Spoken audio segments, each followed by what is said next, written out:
Marami sa mga tao pagkatapos ng edad na 60 ay nagsisimulang mawalan ng kakayahang makatulog ng malalim.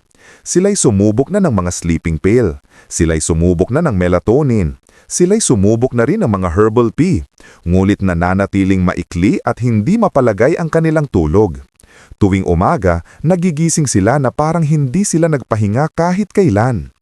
Ang maaaring magpakagulat sa iyo ay ang isang pamilyar na sangkap sa iyong kusina na maaaring siyang susi upang ganap na baguhin ang kalidad ng iyong pagtulog. Ang kamatis. Ito ay hindi lamang isang sangkap para sa pagluluto o paggawa ng salad. Sa loob ng mahabang panahon, kilala ang kamatis bilang isang pagkaing sagana sa sustansya na tumutulong sa katawan na labanan ang oksihenasyon, protektahan ang puso, papagandahin ang balat at lalo na suportahan ang pagtulog salamat sa natural na melatonin na taglay nito. Ngayon, kinumpirma na rin ng agam na ang melatonin kasama ng lycopene at mga bitamina sa kamatis ay maaaring makatulong sa katawan na mag-relax, magpababa ng pamamaga, patatagin ang presyon ng dugo at natural na magpasimula ng proseso ng pagtulog ng malalim nang hindi kailangan ng gamot. Sa video na ito, ibabahagi ko sa inyo ang 3 simpleng paraan kung paano gamitin ang kamatis sa sarili ninyong bahay upang mapabuti ang inyong pagtulog. Lahat ay madaling gawin, ligtas at epektibo. Lalo na ang paraang numero 1. Hindi lamang tutulong sa iyong makatulog ng mahimbing, kundi susuporta rin sa paggaling ng pangkalahatang kalusugan. Kung mahalaga sa iyo ang pagtulog, siguraduhing panoorin ito hanggang sa dulo upang hindi mo makalimutan ang pinakamahalagang bahagi. Kung naghahanap ka ng isang natural na solusyon para sa mas mahusay na pagtulog, i-click na ang subscribe at buksan ang notification bell ngayon din upang sa tuwing magbabahagi ako ng bagong paraan, ikaw ang unang malalaman. Bago tayo magpatuloy sa 3 paraan ng paggamit ng kamatis, kailangan nating maunawaan kung bakit makakatulong ang kamatis upang magkaroon ka ng malalim at mapayapang pagtulog. Ang kamatis ay hindi lamang isang pamilyar na prutas sa hapagkainan, kundi isa ring tahimik na kaibigan na tutulong sa iyong pagtulog na maging mas malalim at tuloy-tuloy. Ang unang espesyal na punto ay ang kamatis ay naglalaman ng natural na melatonin, isang hormone na kumokontrol sa biological clock at siklo ng pagtulog. Kapag ang melatonin ay nasupply ng regular, ang katawan ay tumatanggap ng malinaw na senyales na oras na upang magpahinga. Tinutulungan kang makatulog ng mas malalim at babangon ng mas madalas sa gabi. Bukod sa melatonin, ang kamatis ay kilala sa napakataas na antas ng lycopene nito na nasa mga 4,100 micrograms bawat 100 grams. Ang lycopene ay isang malakas na antioxidant na ipinakita ng maraming pag-aaral na nakakapagprotekta sa puso, nakakapagpababa ng pamamaga at nakakalaban sa pinsala mula sa free radicals. Para sa mga nakatanda, ang pagpapababa ng pamamaga at pagpapatatag ng function ng puso ay napakahalaga dahil ang mga problemang ito ay kadalasang hindi direktang sanhi ng nagugulong pagtulog. Higit pa rito, ang kamatis ay nagbibigay ng isang serye ng mga mahahalagang sustansya para sa nervous at circulatory system. Particular, bawat 100 gram ng kamatis ay naglalaman ng mga 27.2 mg ng vitamina C na nagpapataas ng immunity at nagpapabuti ng pagsipsip ng iron. 260 mg ng potassium na tumutulong na patatagin ang presyon ng dugo at suportahan ang aktibidad ng kalamnan ng puso. At beta-carotene, isang precursor ng vitamina A na gumaganap ng papel sa pagprotekta ng mga mata at pagpapanatili ng nerve function. Ipinakita ng mga pag-aaral sa nutrisyon para sa mga nakatanda na ang dieta na mayaman sa lycopene at melatonin ay direktang nauugnay sa mas mahusay na kalidad ng pagtulog, lalo na ang kakayahang makatuloy ng tuloy-tuloy nang hindi nagigising ng maraming beses. Lalong pinatotoohan nito na ang pagdaragdag ng kamatis sa iyong hapunan ay isang simple ngunit epektibong pagpipilian. Ang kamatis ay madali ring ihanda at maraming paraan ng pagkonsumo kung kakainin sa tamang oras, mga 1 hanggang 2 oras bago matulog. Hindi ito magdudulot ng kabigatan sa tiyan at tutulong sa katawan na mag-relax ng dahan-dahan, handa na para sa isang malalim at nakapagpapasiglang pagtulog. Kung handa ka na, magsimula tayo sa unang paraan sa listahan. Ikatlong paraan, mabisang paraan para mas relax sa gabi. Ito ay isang napakasimpleng paraan ngulit nakakatulong upang matanggap ng katawan ang lahat ng pinakamagandang benepisyo ng kamatis.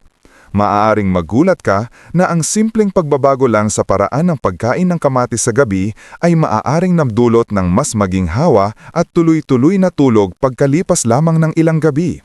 Ang paraan ay ito, ang pagkain ng hilaw na kamatis. Ang pagkain ng sariwang kamatis ay nakatutulong upang mapanatili ang natural nitong lasa kasama ang mga micronutrients na madaling mawala kapag ito ay niluto.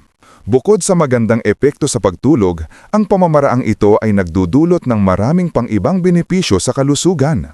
Maraming tao ang nakapansin na kapag pinanatili nila ang ganitong gawain, umigi ang kanilang paningin, suminag at gumanda ang kutis ng kanilang balat at mas magaan ang pakiramdam ng katawan dahil sa stable na blood sugar at mas madaling pagkontrol ng timbang.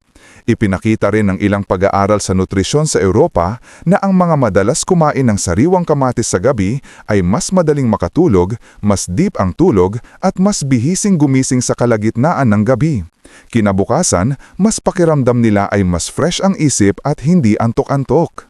Maaaring ito ay dahil sa kombinasyon ng fiber, mineral at ang refreshing na lasa ng kamatis na nakakapagpakalma sa nervous system kaya naman mas relax ang buong katawan bago makatulog. Ang pamamaraan ay napakasimple. Pumili ng hinog, pula at makatas na kamatis, hugasan itong mabuti at kaining diretso o ihalo sa isang green salad para mas masarap at varied ang meal. Ang mainam na oras ay mga 1 oras bago matulog na may katamtamang dami ng 1 hanggang 2 kamatis. Kung nais mong mapataas ang absorption ng fat-soluble na nutrients, maaari mo itong isabay sa kaunting extra virgin olive oil. Kung gusto mong subukan ang pagkain ng hilaw na kamatis, mamayang gabi, mag-comment ng oo. Alam kong handa ka nang simulan ang iyong paglalakbay patungo sa natural na mas malalim na tulog. Matapos nating malaman ang simple at mabisang paraan ng pagkain ng hilaw na kamatis, magtungo naman tayo sa isa pang option na mas madaling inumin at mabilis maabsorb ng katawan ang nutrients. Ito ay isang paraan na ibinahagi ng maraming nakatatangga at sabi nila, pagkalipas lamang ng ilang gabi ng paggamit nito, mas deep na ang tulog nila at mas refreshed ang pakiramdam paggising. Kung nanonood ka pa rin ng video na ito at nakakatulong sa iyo ang mga impormasyong ito, paki-comment ng numero 3 sa ibaba para malaman kung nandito ka. At kung hindi ka pa nakasubscribe, inire-rekomenda kong mag-subscribe ka at i-on ang bell notification para hindi mo makaligtaan ang mga susunod na videos. Ang iyong suporta ay tumutulong sa amin na makagawa pa ng magagandang content para sa iyo. Ngayon, magpatuloy tayo. Ikalawang paraan. Mas malakas na paraan para sa mas deep at mahabang tulog. Ang tomato juice. Kung hindi ka sanay kumain ng hilaw na kamatis o nais ng mas bayayad na paraan para makuha ang benepisyo nito, ang tomato juice ang ideal na pagpipilian. Kapag sariwang naka-juice, napagpanatili ng kamatis ang karamihan sa mga nutrisyong taglay nito tulad ng melatonin, vitamin C at lycopene. Ang mga sangkap na ito ay hindi lamang sumusuporta sa pagtulo at nagpapadali sa iyong pagkaidlip, kundi tumutulong din sa katawan na mag-recover ng enerhiya para mas kumpleto ang pakiramdam sa bagong araw. Ang isang malaking advantage ng juice ay ang bilis ng absorption. Dahil ito ay likido, madaling pumunta sa bloodstream ang mga nutrients at mabilis umanong epekto sa nervous at circulatory systems. Maaari kang mag-juice ng mga 150 hanggang 200 gramo ng hinog na kamatis gamit ang isang slow juicer upang mapanatili ang buong lasa at micronutrients.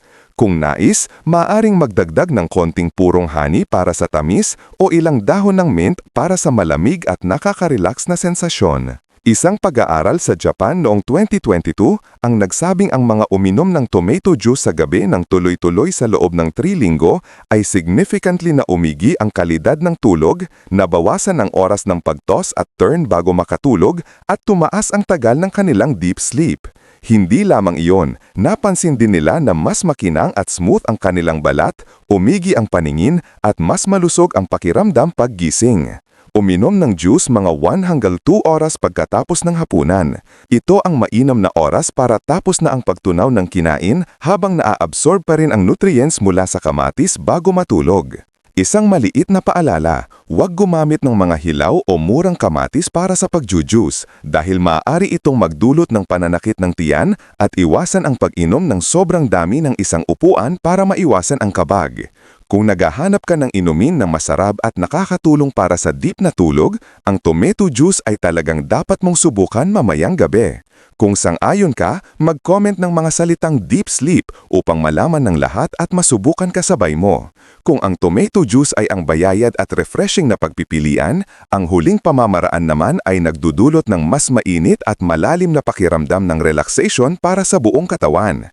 Ito ay hindi lamang isang pagkain, kundi isang gawain sa gabi na katulong sa maraming nakatatanda upang makatulog ng mahimbing at walang kahirap-hirap.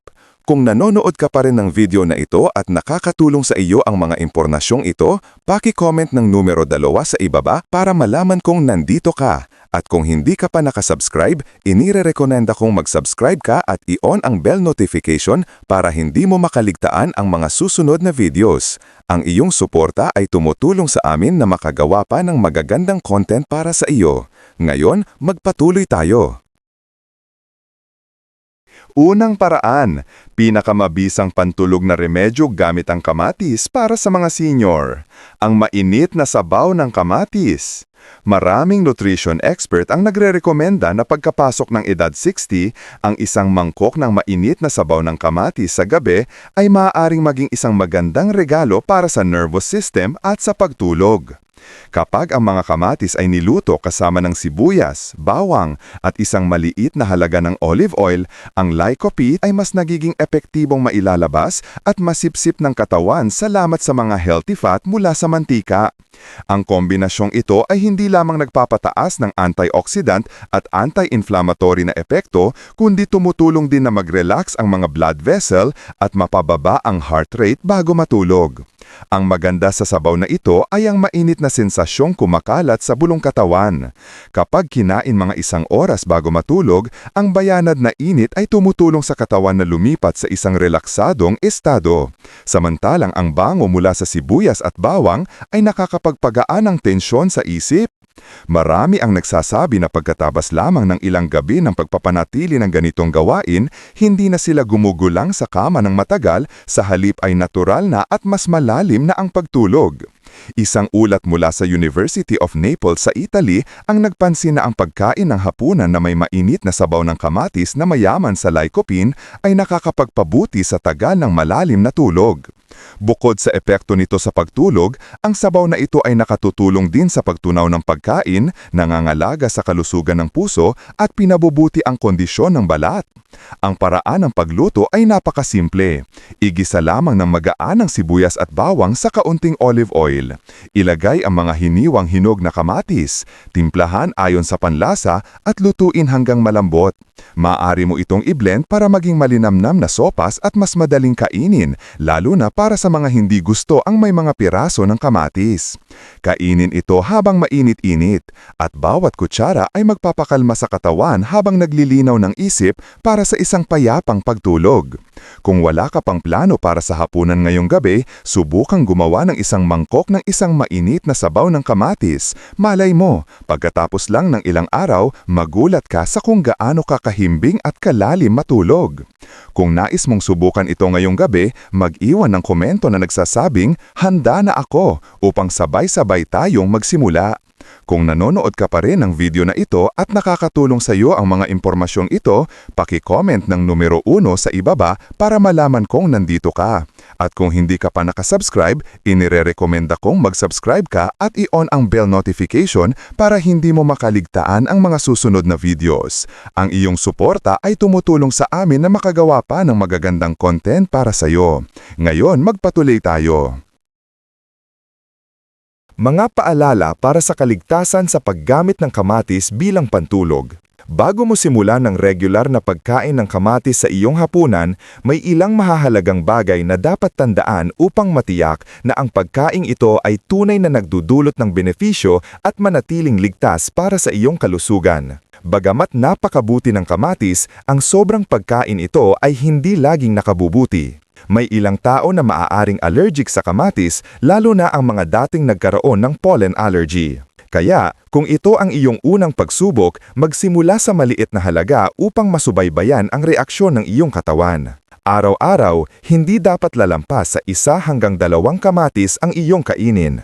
Ang sobrang pagkain, lalo na ng mga hilaw na kamatis, ay maaaring magdulot ng discomfort dahil naglalaman ang mga ito ng alkaloids. Kapag naipon, maaari itong magdulot ng simptomas tulad ng pagduduwal o pagkapagod. Iwasan ang pagkain ng kamatis nang walang laman ng tiyan dahil ang pectin at phenolic resin sa kamatis ay maaaring magpataas ng acid sa tiyan at magpabagal ng pagtunaw. Gayon din, ang mga buto ng kamatis, bagamat maliit, ay maaaring maging sanhi ng indigestion at magpataas ng panganib ng appendicitis sa mga may sensitibong digestive system kung kakainin ng marami. Pinakamabuting alisin ang mga buto kapag naghahanda, lalo na kung madalas kang kumain ng hilaw na kamatis. At pinakamahalaga, laging bumili ng kamatis mula sa mapagkakatiwalaang pinagmulan at hugasan ng mabuti bago kainin upang maalis ang lahat ng dumi at residue ng chemical. Kapag isinaalang-alang mo ang mga paalalang ito, ang kamatis ay magiging isang magaling na kasama na tutulong sa iyong makatulog ng mas mahimbing at manatiling malusog araw-araw.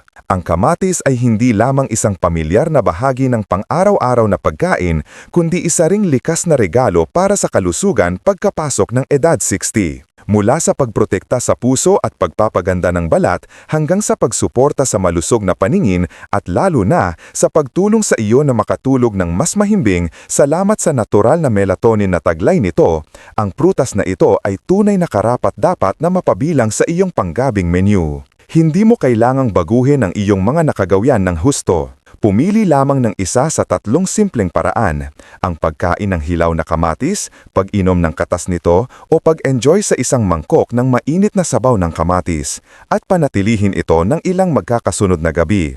Hayaan mong maramdaman ng iyong katawan ang pagkakaiba, ang mabilis na pagtulog, ang mas malalim na pag-idlip, at ang paggising sa umaga na may malinaw na isip at masiglang pangangatawan. Ang magandang tulog ay hindi nagmumula sa swerte, kundi sa mga tamang pagpili para sa iyong katawan. Ang kamatis ay maaaring isang maliit na pagpipilian, ngunit maaari itong magkaroon ng malaking epekto, na tutulong sa iyo hindi lamang makatulong ng mas mahimbing, kundi manatiling mas malusog sa bawat araw. Kung nasubukan mo na o balak mong subukan ng isa sa mga pamamaraang ito, mag-iwan ng komento para ibahagi ang iyong karanasan. Ang iyong kwento ay maaaring maging inspirasyon para sa iba upang muling maranasan ang isang buo at mapayapang tulog sa gabi. Kung nagustuhan mo ang video na ito at nakatulong ito sa iyo, mangyaring i-like, mag-subscribe at i-share. Ang inyong suporta ay tumutulong sa amin na patuloy na gumawa ng magagandang content upang kayo ay mabigyan ng kaalaman at inspirasyon. Salamat sa panonood at inaasahan naming makita kayo sa susunod na video.